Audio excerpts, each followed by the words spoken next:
Hey guys, welcome back to my channel. I am back with another plant video, but this time we're going to be talking about succulents. If you're anything like me, you're probably starting out with succulents because you think that they're like the easiest ones to take care of because that's what the internet tells you, and I want to just go ahead and tell you that they're lying to you. I think we really have to get that stigma out of the way, and I'd also like to preface this by saying a lot of succulents probably prefer to be outside. They probably prefer to be in an outside, really bright and dry environment, okay? But if you want to keep them inside, you can too, but you just have to know which ones you're able to keep inside. So first things first, do not buy Echeverias for inside your house. Like, just don't do it, just avoid it. Like, those are probably the ones that are the easiest to kill. Those are probably the ones that end up stretching out the most. Stretching is a term that people talk about when the plant is stretching towards the light and it starts to get a bunch of spaces instead of like keeping its like compact little rosette form. In order to keep that form, you need to like provide a lot of light. And I'm telling you guys, I've had them inside, okay? I have some inside currently, and they're starting to stretch, and I'm considering moving them outside. Even with the grow lights that I have on them, they still want more light, you guys. They're succulents, they need light. They really like the sun. So this is pretty much gonna be my video on like my favorite ones to keep inside that I feel like I've been able to take care of inside. They're not really stretching out, they're not really giving me much trouble, and they actually are pretty easy to take care of. Let's kind of jump into it with one that I feel like a lot of people talk about and a lot of people recommend, and those are Haworthias. Haworthias are so easy, and there are so many different kinds of Haworthias, and I think that's probably the thing that people don't really like when they hear Haworthia. They're like, oh, I can only get a zebra plant. There's like a lot more. I don't know if you guys saw my plant collection, but in my plant collection I showed you guys this. This is a zebra plant. They even have like variegated versions of zebra plants, and those are super cool too. But this other Haworthia is called like an African pearl, and these are super cool too because they're kind of growing in clusters. I'm not sure if you guys can really see that, but they're growing in clusters and they grow really tall and they're super cool looking. And yeah, I would totally recommend these guys. So another succulent that's I feel like is really similar to a Haworthia, but it's not technically a Haworthia, is a tiger jaw. So it's a tiger jaw. Tiger jaws are really cool looking. It's this guy right here. They're really cool looking. They can take some shade. Again, succulents really like sun. If you can, put them in your windowsill. Like literally, like I think if you're gonna get a succulent, like make sure you have windowsill space. But yeah, this guy is really good for inside too. I actually have a variegated version that I found at Lowe's. I really like it. There's also like the non-variegated versions, and yeah, those are super cool. Along with the kind of Haworthia family is a Sansevieria, like the Sansevieria Cylindrica that's like right there. That guy, obviously, you already know that Sansevierias are really easy to take care of. If you watch any video at all on the internet about plants, you know that Sansevierias are really easy to take care of, and there are like a bajillion different kinds of Sansevierias. I got this guy at Marshall's, and while I don't really recommend buying your plants at Marshall's, I just thought that this guy looked so cool because it was so symmetrical, so I decided to get it. And I mean, it's really cool looking and it's very succulent-like and it's really easy to take care of. So those are Sansevierias. Yeah, that's pretty much it for, I think, that kind of plant. I also want to talk about the elephant bush because the elephant bush is right here and it's the only one that I have, but it's this one and the variegated version. Those are adorable. The variegated version has like pinkier stems. It's not super pink, but it's definitely like pinkier than this like brown stem. And these guys are so cool. They can withstand taking a little bit more water than a succulent would typically like, but they could also withstand like regular succulent care or like neglect, which is basically how you take care of succulents. Like, you really pretty much just need to neglect them, and they seem very happy with that. My mom totally disagrees with me. She gets mad at me if she sees that my succulents are dry, and I'm just like, well, it's only been a week. Like, they like being dry. They have to be dry for like a while before I water them. And honestly, if you're keeping them inside, you're probably gonna have to water them less, just because, you know, they're not getting as much sun as they would be getting outside. So that's just how succulents work, and that's how people kill them, because they overwater them and they die. So just letting you know. Elephant bush, super fun, super cool, super easy to take care of. You should 100% get one if you're looking into succulents. My next category probably has to be my favorite category for succulents. I love Kalanchoes. I love Kalanchoes. They're amazing. I have probably like 4 different kinds of Kalanchoes. I could be wrong. I could probably have more. And they're like super fun. There's a Panda Plant that has several different kinds of like variations.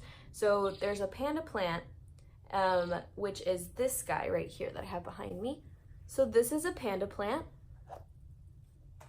It seems really happy. I have some cinnamon in there, but it seems really happy being inside on my windowsill. And again, I have nothing but filtered sun, because I have a filter on my window. I have like a mesh screen on my window, so my succulents never get direct light, and that's probably why all of the rest of my Etcheverias that I had inside, that's why they're stretching, because they don't need indirect light. They need direct light. They need full sun. So these guys, like Panda Plants and Kalanchoes, they don't mind getting the indirect light. They might stretch out in the future, but when they do, I will 100% take them outside. But they're very slow to stretch out. They don't mind it too much, and if you have a grow light on them, they'll probably be okay. So this is this guy. He's really cool. He has these like almost bluey leaves, bluey fuzzy leaves, that's the reason why these guys are my favorite, like fuzzy succulents. Oh, they're so cute. You just want to nuzzle them. Honestly, they're so cute. But yeah, that's this guy. He has like little brown dots around it, and it even kind of looks like a paw. So yeah, this is one Panda Plant that I have. This guy is a teddy bear Kalanchoe. Look at how cute this is. My brother saw it and he said that it was ugly, but no, look how adorable. It's a little rosette, and it has like thicker, fatter leaves, and that's why it's like a teddy bear plant. And it has a brown lining around the leaves, like way more significant and stronger than like the other Panda Plant that I showed you guys. So there's that guy. And then my last Panda Plant, that's a lie. I have another one, but it's on the windowsill, and I didn't really want to move them, but because I already moved all the rest of mine. But the other one that I have that I'm not showing you is a chocolate soldier, and that one also looks different. It has like more narrow leaves, and it's like more of like an olivey color. That one is super cool too, and I recommend getting that one as well. And then lastly, I have my black tie Kalanchoe, and this guy is super cool. It has black lining along the leaves, and it has more of like that bluey leaf color, the way that the first Panda Plant that I showed you looked like. So yeah, there's that Panda Plant. I think they're all considered Panda Plants. I'm not 100% sure, so go ahead and let me know in the comments down below. If I said that was my last Kalanchoe, I totally lied to you, because I also have a Calico Millet in here, and he is so... it's really hard to choose favorites. But I really recommend this guy. Like, if you are looking into panda plants, if you're looking into succulents, maybe this guy should be your first indoor succulent, honestly. Like, even like if you're not looking into Haworthias, or if you want to get like one of each variety, you want them to look a little different, I would recommend getting a Calico Millet. And I actually found a really large container of this with like, I think it was like 5 of them for like $4 at Walmart. And I had to have so much self-control to be able to not buy those, because I already have one and I don't have another place to put it. So I would 100% recommend getting Kalanchoe Millotii, okay? And then along with the fuzzy theme that we have going on, I also want to show you the bear paw that I have in here. This is a variegated version, but they also have a non-variegated version. These are amazing. Again, fuzzy succulents really just speak to me. If I see them, I have to just like look away, because I swear to you, they're like talking to me and saying like, please choose me, please take me home. But they're right there. I would 100% recommend getting a bear paw. Again, same thing as the Kalanchoes. I feel like they're doing really well in like indirect light. They probably won't do well in shade the way that a Haworthia would, but they're doing relatively well. But she is starting to kind of lean towards the light. I don't think you're really going to be able to tell, but she's kind of starting to lean towards the light. So that one is kind of like an iffy one for me, I feel. But yeah, so that's pretty much all the ones that are in here. I have one here, but I don't recommend you getting that, so we're just not going to talk about it.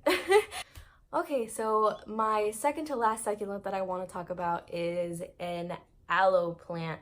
And I know aloe plant, like you're like, oh, everybody talks about aloe plants. Like, I don't want an aloe plant. Like, aloe plants, I already have one, or it's something that my grandma has, and that's not really what I'm looking for. But they have different kinds of aloe plants, you guys. I don't 100% know the name of this, so I'm really sorry, and I'm sure you'll be able to find it, but I'm just letting you guys know there are different varieties of each like plant that I'm talking about. Each succulent, you can go out and find a ton of them, and they're pretty much work the same, and they pretty much will do it just as well as the regular aloe, or like the regular Haworthia that I'm talking about. So this is an aloe plant, and it's really cool looking. It's like, it grows in such a weird way. I love it so much, and it's really tiny. It doesn't have very many roots, so I put them in here. But yeah, this is an aloe plant, and this isn't your average aloe plant. So you can totally get one of these, and it'll be just as happy as another aloe plant. And then I have another one to show you guys. This one seems like your average aloe plant, honestly, but it's really cool looking because it is very textured, and it's different. It's different than your regular aloe plant. But they have a lot of ones like this that I think they have like a coral fire one. So like the tips and I'd say thorns of the aloe plant, they're not actually thorns. They're not gonna stab you or anything. They're just sticking out. But these guys are like a bright pink color or a bright orange color. So there's definitely different kinds of aloe plants that you guys can grab. So go ahead and go get you an aloe plant. And honestly, if you are shaming a regular aloe plant, you could get those too. There's nothing wrong with those. They cure like bee stings, and they help with sunburn, and they help with regular burn. So just go get an aloe plant. It'll be fine. It'll be okay. You could put it literally anywhere and it'll be okay. So go get yourself an aloe plant. Last plant that I want to talk about is a jade plant. And I'm pretty sure that you have heard about jade plants, but again, there are so many different kinds of jade plants. There's like trailing jade, there's like flapjacks, there's There are so many. I have two that I have no idea what the name of them are because my aunt gave me one of them and then I got another one at Marshall's. It was actually my first plant that I bought, you guys. So this is what started it all. This is actually what started it all. So I got this guy from Marshall's. It was like drenched in water. I felt so bad for it. I bought it. I made sure to do a bunch of research on succulents to make sure that I was caring for it right and I was going to be able to save it, just because it was sitting in a puddle of water because the pot that it was in didn't have drainage holes, and I really just wanted to save it. So I bought it and I got it, and then it started my plant addiction. So yeah, she's really pretty. I really like her. I think she's just kind of your run-of-the-mill jade, your average jade, but I love her anyway. I don't care. I just kissed my plant, yeah. So this is one of the jades that I have, and then the other jade my aunt actually gave to me. She didn't actually give it to me. She didn't have the time to take care of it, so she just decided to like tell me to go pick it up because it was gonna die if I didn't, so I did. So this is the one that my aunt got me, or that I took from my aunt, I guess. It's really big, it's really tall, it could grow into like trees, and I know that I've even seen people make jade plants into bonsai trees. So all of these plants are extremely versatile. I think you should go and grab a succulent, and if you feel like you are killing every succulent that you get, maybe try some of these out. I feel like you'll probably have better luck, but please, please, please get pots with drainage holes. Please, please, please don't use regular potting soil on these guys. Like, make sure it's very, very, very well draining. Make sure you're putting a lot of perlite. If you have pumice, go ahead and grab some pumice. If you have expanded shale, go ahead and grab some expanded shale. Like, these guys can live in like cracks of cement. So like, just make sure that you're not watering them too much. Make sure that you're giving them what they need. Make sure that your plants are happy and they will give you so much love back. So I think that's it for my video. If you guys have any suggestions or if you have anything to add, go ahead and let me know in the comments below. But that's it for the video, so I guess I'll see you guys next time. Bye!